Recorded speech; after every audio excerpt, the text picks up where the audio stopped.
Hey, it's Dirty Shirt Workshop. Today I'm going to put in an override switch on the thermostat lines for my Longwood furnace. So why would you want to do this? Mainly the idea is when you are going to go and load this furnace, it's probably in your basement or something, and it's a very long way away from your thermostat. So maybe you're shoving some wood in here, all of a sudden the thermostat calls for heat. This fan kicks up. Well, if you got coals in the front, they're gonna get real hot. That's really not very pleasant to deal with. Or if you got the gas or if you had an oil burner and had that hooked up, you might get fire start shooting in there while you're messing with it. Cook your arms off or something. So nobody really wants to do that. So this shouldn't really be too bad of a thing to do. I've got two switch choices here. I've got this nice little snap action slide switch I like, and I got a toggle switch here. It'll just depend on which one I want to use. I was thinking of putting the switch in this front panel. I guess I do have the room for it. If I use the toggle switch. Here, let me zoom you in here. So the toggle switch could fit here, maybe. Now that I look at it, I'm thinking no. Get this panel back in here. Yeah, so the toggle switch has to be backed up here, and it's hitting this Romex connector or strain relief for the thermostat wire where it comes in, so that's no good. If you go up here, but that's where it's not really much material there to support it once you get to where you need to be, so that's not a good choice. Although up here isn't bad, so I could drill a hole through the top and have my switch on the top. That wouldn't be bad, either one. I don't mind that. I like that. I like this switch a lot better, even though it'd be harder to install. I think that's the one I'm going to go with, and I'm going to put it on top here. So I'll just be able to cut that out with a small hobby rotary tool or something. The next thing we need to figure out is, will this actually work? It should. This is the thermostat lead here. So I'm just going to disconnect one and then power this up. Now when I touch that wire, it should kick on.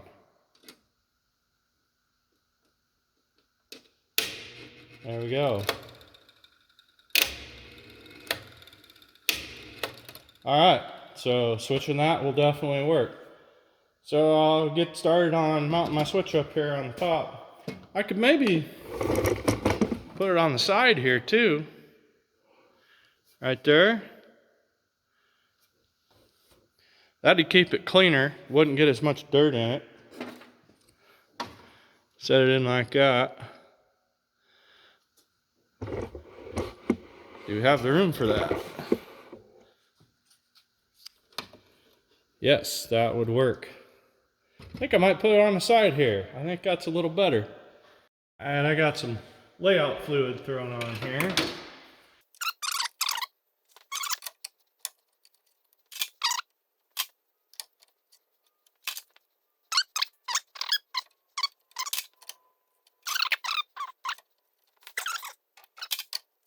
One of the neat things with this switch, if you can see it here,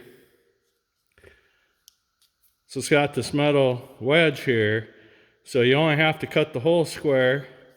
You set it in there, fold it in, and then one screw, and that's all it needs.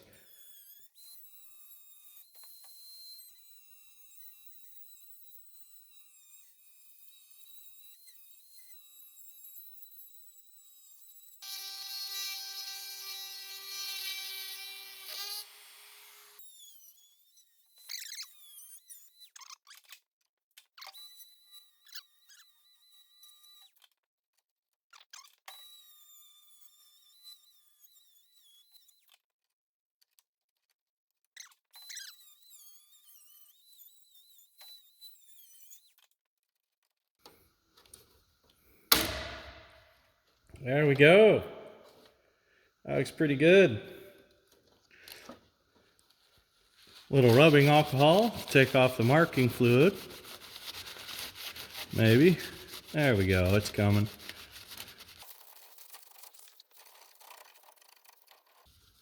Interesting. Where the paint's been hot, it's mixed with the marking fluid, so it ain't gonna come off. Not surprising, I guess.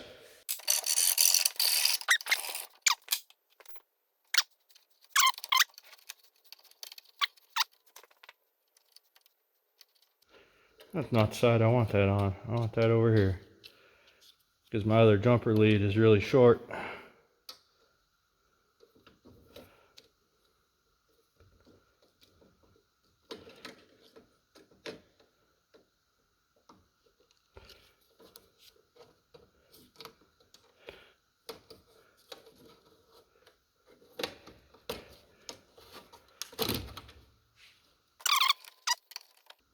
This is low voltage, 24 volt anyway, so don't need to be super great.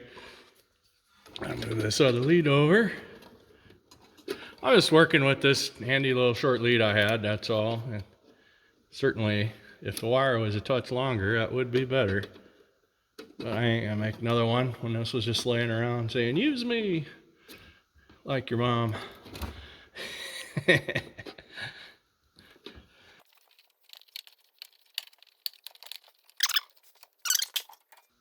This is on mode. Hey, turn on. Oh, there. That was off mode. Now it's on mode. Off. Perfect. And that actually coordinates with what it says on the switch. I was just a dummy and reading it wrong. Well, it worked. Now I need a self-tapping screw. Here's another one of the fun finds I brought home from Dad's. He had all these little steel bins, steel drawers, and all these racks for them. So now when I want something, I can come over here. There we go, number 8 self-tap. Took me a lot of time to go ahead and organize all this, but sure has been nice, I'll tell you that.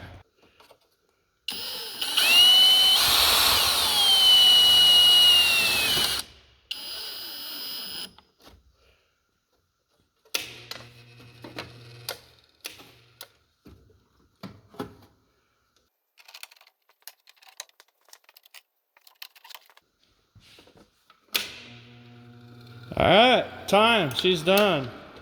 That's like a 30-minute project. Probably would have only taken me 10 if I wasn't bothering with filming. Here's a close-up of the side. Since the glare there from the sun probably made this real hard for you to see. Makes it hard to film, but I don't regret my windows in the slightest. How this is going to work ought to be obvious, but I'll demonstrate for the sake of it anyway. So let's say my wood's all burned down in here, and I need to go ahead and fill it. So I come over here, kick my switch off. If the burner wasn't running, you still want to do that, so it won't come on. Then of course, open your door, let the smoke clear, open it up, and do your thing to fill it. I've had many times that the burner was off when I come out here. I'm raking my ash out, and then it kicks on and it starts pushing a bunch of smoke in here. So now that can't happen because I can just flip it off, fill it up, close the door when I'm done, flip my switch again, ready to go. So this is going to be a real quality of life improvement, a lot less smoke in the shop, a lot less screwing around. You know, I've been in here, open this up, it kicks on, I run over there, turn the thermostat off, don't have to do any of that. And this will be a lot better in a house because your thermostat's going to be up where you're living. This is probably in the basement, so now you can take care of that real easy. That's all I got. Hope you like it. Give it a try. Thanks for watching.